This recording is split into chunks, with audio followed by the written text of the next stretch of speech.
Hello students, BSc part first में coordinate geometry में आज हम पोलर इक्वेशन ऑफ कॉनिक पढ़ेंगे। ये आपका सबसे फर्स्ट चैप्टर ये मान के चलो, क्योंकि यहाँ से अब आपका स्टार्ट होने जा रहा है।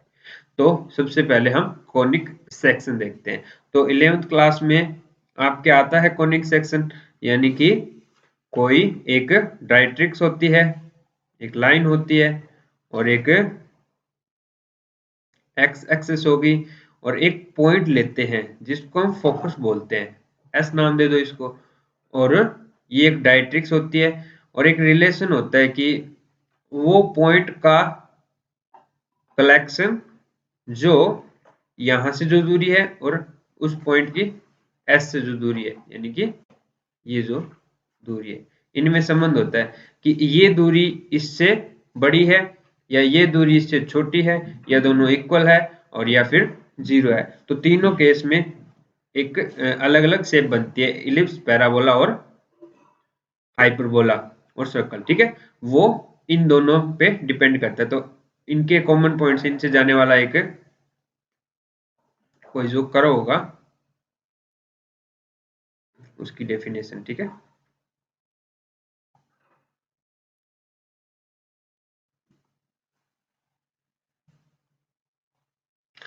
ठीक है, चलो ठीक है। अभी देखो, चलो इनको आज हम ध्रुवीय समीकरण में पढ़ेंगे। हमने कार्टेशियन में पढ़ा है, आज इनको ध्रुवीय में पढ़ेंगे। तो देखो, सबसे पहले ये कोई पॉइंट ले लिया हमने, ये कोई भी करा हुआ है, कोनिक सेक्शन है हमारा, कोनिक सेक्शन। ये पॉइंट है P और जिसके कोऑर्डिनेट में ले लिए r थीटा। और जो हमारी इनिशियल लाइन है, जो इनिशियल लाइन का जो पोल है, वो मैं हमारे कोनिक सेक्शन के फोकस पॉइंट को मैं अपना पोल मान लेता हूं। ये हमारी इनिशियल लाइन हो गई। फोकस बिंदु को पोल लेने पे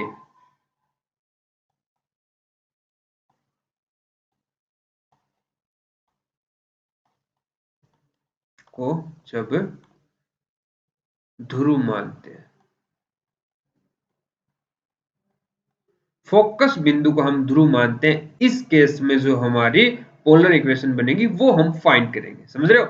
और जो हमारी पॉजिटिव एक्सिस है वो हमारी इस साइड में ही है, तो इसको आप नाम दो जेड एक्स, यानी एस जेड में हमारी पॉजिटिव डायरेक्शन, यानी कि ये हमारी इनिशियल लाइन। अगर आपको ये बोल दे r is equal to 5, theta is equal to 0, तो आप यहाँ पे इसको पॉइंट को लाओगे। समझ रहे हो ना? ये मतलब पॉजिटिव डायरेक्शन है हमारे इनिशियल लाइन की, या फिर जो प्रारंभिक रेखा है उसकी। चलो ठीक है, और ये हम मान लेते हैं डायट्रिक्स है। डायट्रिक्स यानी कि नियता, नियता भी होते हैं ना एक उसमें, तो वो ये नियता है इस साइड।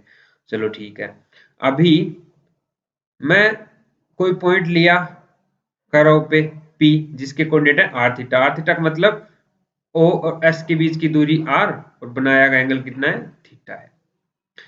और आगे नियता से इस पॉइंट को मिला दिया, जिसका पॉइंट ले लिया मैंने M।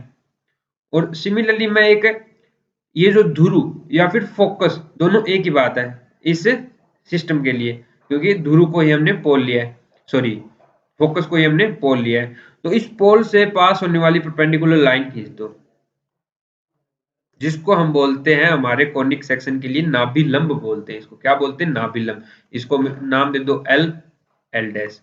जो क्या है?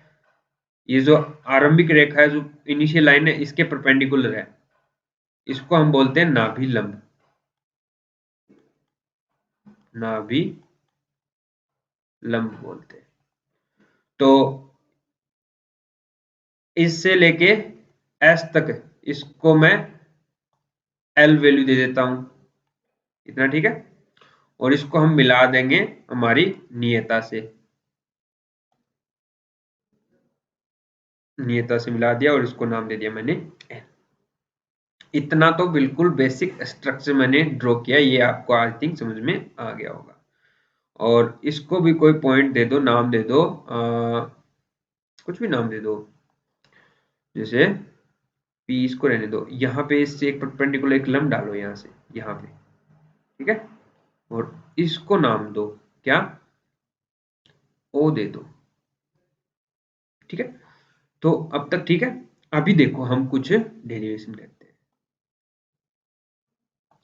जो हमारा कोनिक सेक्शन होता है उसके अंदर की इसेंट्रिसिटी होती है, इसेंट्रिसिटी,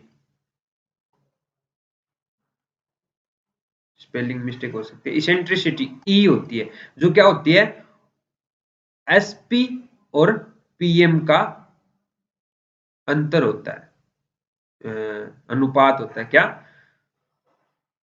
एसपी बटे पीएम, ये क्या होती है ई होती है, इसेंट्रिसिटी बोलते हैं इसको, इसका। और ये पूरा जो सिस्टम है ना, ये ई पे डिपेंड करता है। यदि ई हमारा 0 है तो ये जो सर्कल बनाएगा, ई अगर ग्रेटर देन 1 है तो हाइपरबोला बनेगा, अति परवलय। ई अगर लेस देन 1 है तो हमारा परवलय बनेगा, सॉरी दीर्घवृत्त बनेगा। और ई इज इक्वल टू 1 है तो हमारा क्या बनेगा, परवलय बनेगा, पैराबोला बनेगा। ये आपके 11th 12th में 11th क्लास में आ जाता है ना। ई पे डिपेंड होता है पूरा हमारा करो। चलो ठीक है, अभी हम ई ही रखेंगे, इसको ई में ही हमारी इक्वेशन फाइंड करेंगे। तो यहां से हम क्या लिख सकते हैं, PM sorry SP is equal to E PM लिख सकते हैं,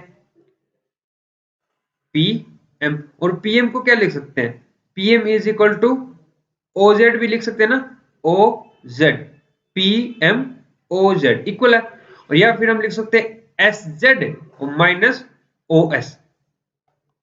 ई पीएम को क्या लिख सकते हैं, S Z minus S O.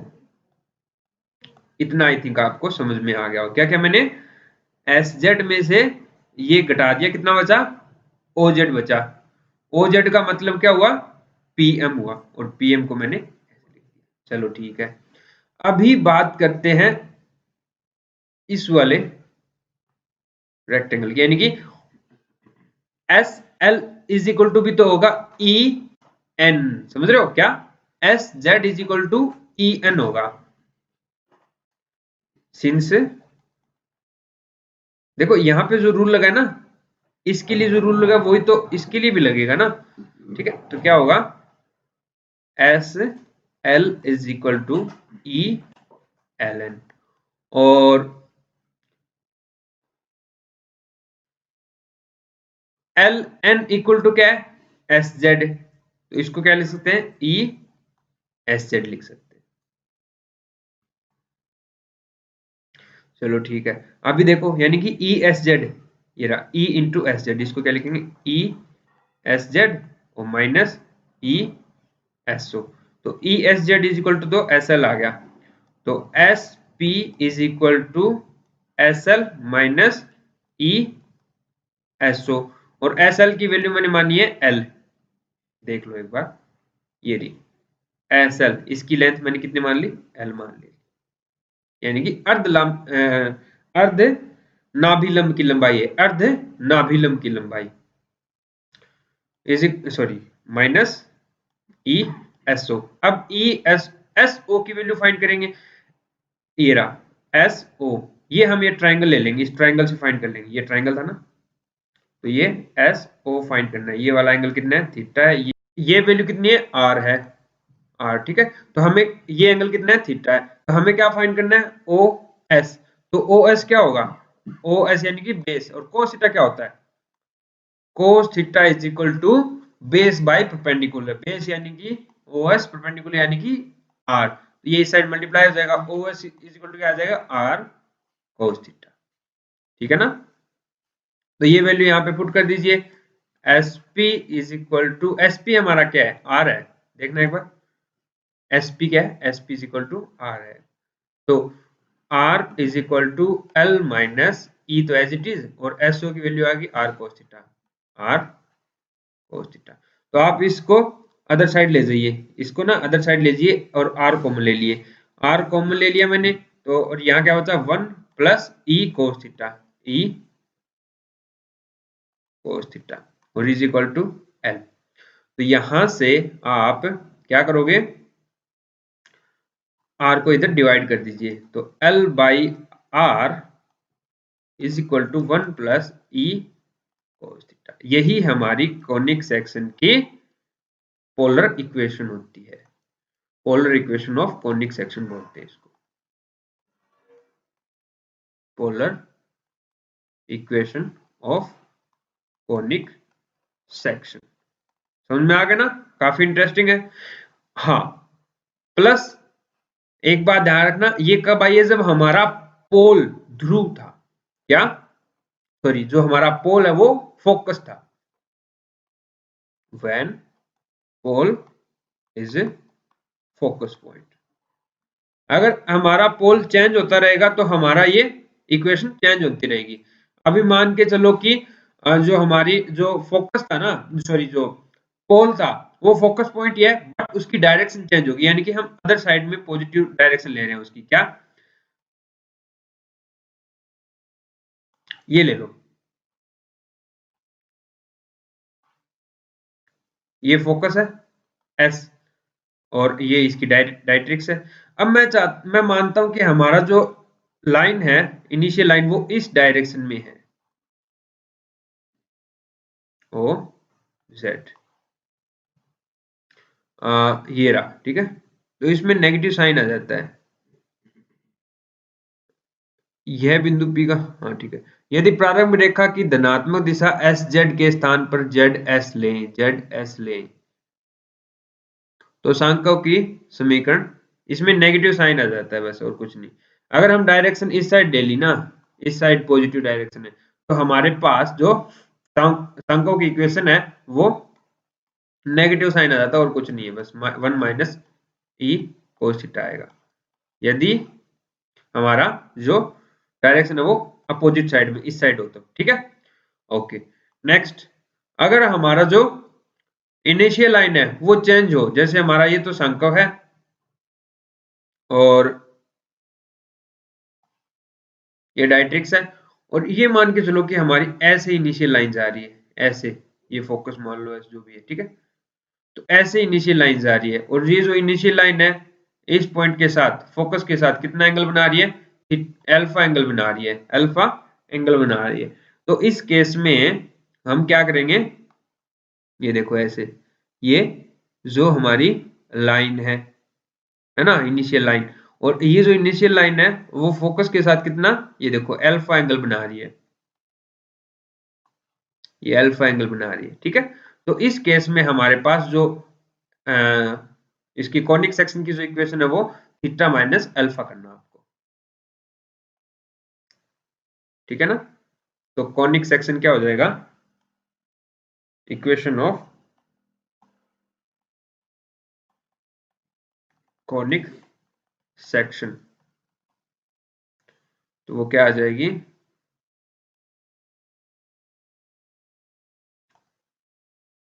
L by R is equal to 1 plus E cos theta minus alpha. तो ये आई थिंक आपको समझ में आ गया होगा।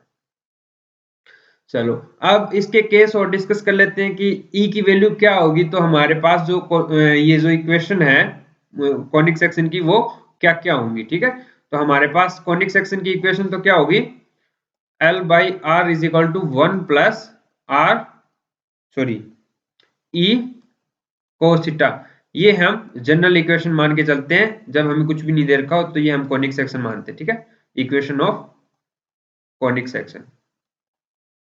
तो पहला केस, जब E इज इक्वल टू 0 हो, देन ये जो इक्वेशन है वो सर्कल रिप्रेजेंट करेगी, सर्कल बन जाएगा, दिस इज सर्कल। और आप देख भी सकते हो, अगर E इज इक्वल टू 0 हुआ, ये पार्ट 0 हो गया, R is equal to L आ गया, R is equal to L आ गया, और R is equal to something हो, तो ये एक सर्कल को रिप्रेजेंट करता है। कैसे, देखो R is equal to L, यानी कि एल लंबाई, एल रेडियस का सर्कल होता है ये 0 0 के राउंड, यानी कि थीटा की वैल्यू कुछ भी लो, R की वैल्यू एल ही आनी चाहिए, थीटा की डिफरेंट डिफरेंट वैल्यू के लिए, समझ रहे हो ना, एल ही आएगी, ये L L L L L L, तो ये एक सर्कल को रिप्रेजेंट करता है। सिमिलरली दूसरा केस बात डिस्कस करते हैं कि अगर E लेस देन 1 हो, दूसरा केस क्या है, if E is strictly less than E less than 1 हो, ठीक है, देन ये पैरा, सॉरी इलिप्स, इलिप्स यानी कि दीर्घवृत्त बनाता है, देन जो इक्वेशन है वो क्या बन जाती है, इलिप्स की, इलिप्स।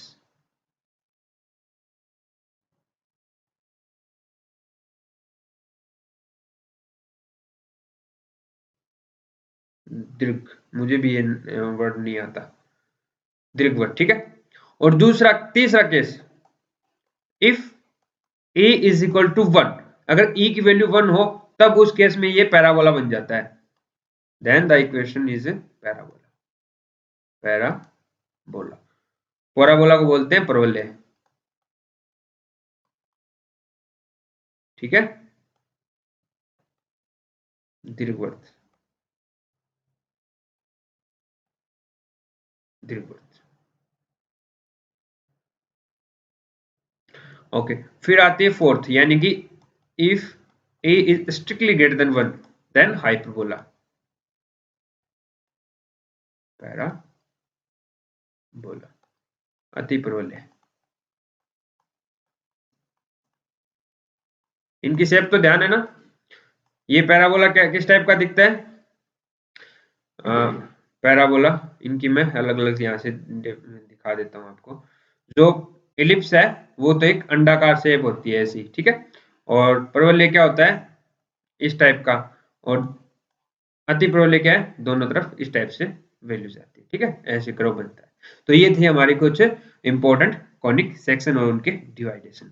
चलो ठीक है, आई थिंक आपको ये बेटर समझ में आ गया होगा। तो आज के लिए इतना ही पढ़ेंगे हम, नेक्स्ट क्लास में इसमें आगे जितने भी बनते हैं डेरिवेशन वो सब पढ़ेंगे, ठीक है।